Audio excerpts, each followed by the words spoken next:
de Sérivore et bienvenue dans cette nouvelle vidéo un peu différente des autres. Aujourd'hui c'est un concept un peu plus chill où je vais vous parler de ceci. Stranger Things dans les flammes. Oui, un comics. C'est donc un comics qui est paru chez Dark Horse aux États-Unis et qui est adapté par Mana Books en français. Je vais évidemment pas vous parler de la série Stranger Things sur Netflix parce que je me doute que si vous êtes ici, c'est que vous connaissez déjà. Mais bon allez, on va s'en faire un petit coup pour le fun. Stranger Things se déroule dans la petite ville de Hawkins où des expériences ont été faites sur des enfants afin de leur faire développer des super pouvoirs. Parmi eux, il y a Eleven qui a développé des pouvoirs télékinésiques très puissants qui lui permettent d'aider ses nouveaux amis à combattre les forces de l'Upside Down.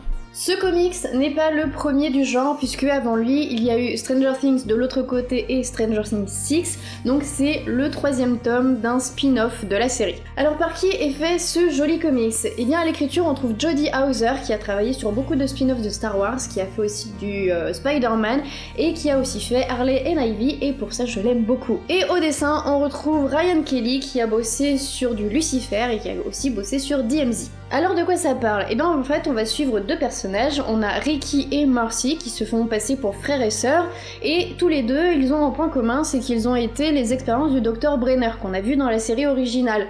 Alors Ricky il a un super pouvoir, c'est-à-dire qu'il a un pouvoir de persuasion, il peut faire un peu ce qu'il veut des gens et il peut les hypnotiser. Tandis que Marcy, elle malheureusement n'a développé aucun super pouvoir.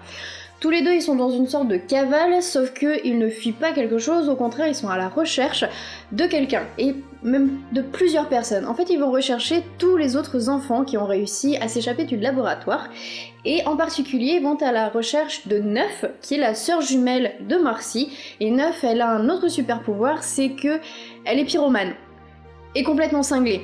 Et les deux ça va pas très bien ensemble, donc en fait ils vont tous les deux partir à sa recherche, et sur le chemin ils vont rencontrer d'autres enfants qui ont développé des super pouvoirs et qui ont donc du coup réussi à s'enfuir du laboratoire. L'histoire en elle-même c'est un bon complément à la série originale de Netflix, et d'ailleurs il vaut mieux avoir vu la série avant d'attaquer le comics. Là l'action elle prend place à la fin de la seconde saison, et il y a pas mal de références à la série originale, c'est surtout pour faire du fanservice, faut bien l'avouer, mais il y a beaucoup de liens entre la série Netflix et le comics. Donc Dans les flammes va répondre à pas mal de questions qui ont été posées dans la série, à savoir mais que sont devenus les autres enfants qui ont réussi à s'échapper du Dr Brenner, donc ça nous ouvre tout un pan de l'histoire qu'on n'a pas dans la série originale. Et puis en regardant la série Netflix, on s'imagine pas qu'en fait il y a tout un gang d'enfants qui ont des super pouvoirs et qui se baladent autour de Hawkins, donc pareil, ça nous ouvre à plein de nouveaux personnages qu'on n'imaginait pas qu'ils pouvaient exister. Les dessins sont vraiment jolis et convaincants, et d'ailleurs il y a certains personnages de la série qui apparaissent dans le comics et on les reconnaît bien, on reconnaît bien les acteurs. Sauf Steve Harrington, il est vraiment horrible dans le comics, mais non, on le reconnaît pas du tout, lui, mais bon, c'est le seul.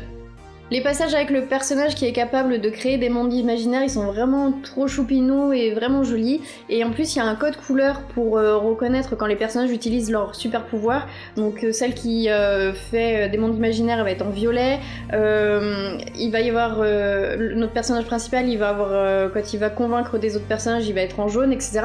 Donc c'est très lisible dans la pagination. Néanmoins, le comics manque d'un passage un peu grandiose comme on aurait l'habitude dans la série.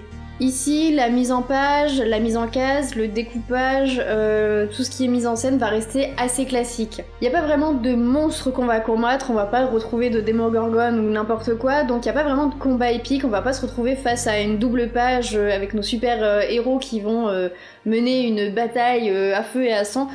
Non, on va pas avoir ça dans ce comics.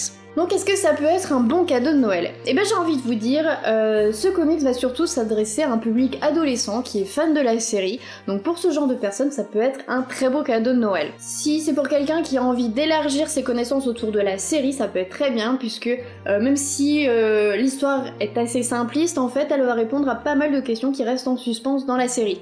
Et puis le livre en lui-même, c'est un très bel objet, c'est une belle couverture cartonnée, à la fin on a des très jolis artworks, et non, c'est un très beau cadeau à faire pour Noël. Voilà, c'est tout pour aujourd'hui, je vous remercie d'avoir regardé la vidéo, je vous conseille donc ce livre qui est sorti le 25 novembre chez Mana Books. De mon côté, je vous donne rendez-vous très prochainement, n'hésitez pas à vous abonner, à liker et à laisser vos commentaires sous cette vidéo, je vous fais des bisous et je vous dis à bientôt, ciao!